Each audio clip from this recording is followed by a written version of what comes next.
pangungutya sa body size ng isang tao. Alamin ang kaparusahan ng mga nangungutya na yan sa report na ito. Alamin kung bawal o hindi. Dahil kung di mo alam to, kaso ang kakaharapin mo sa NBI. Nako, bawal ito!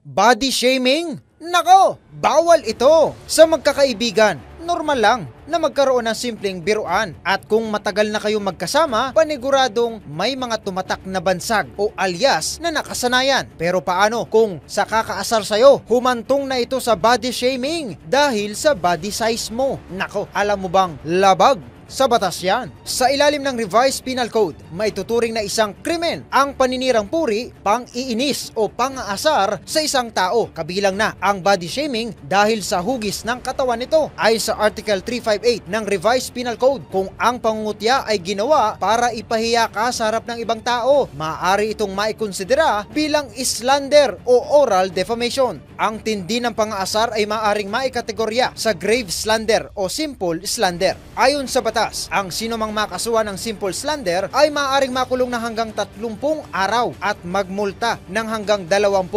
piso. Kung paulit-ulit nang ginagawa ang body shaming nang walang sapat na dahilan at para lang mang-asar, maaari itong makasuhan ng unjust vexation na may parusang pagkakabilanggo ng hanggang 30 araw o multa ng hanggang 40,000 piso. Sabi nga, kapag inggit, pikit, tingin-tingin din sa salamin. Baka naman ikay may kapintasan din. Sige ka, baka masabihan ka na. Nako, bawal ito.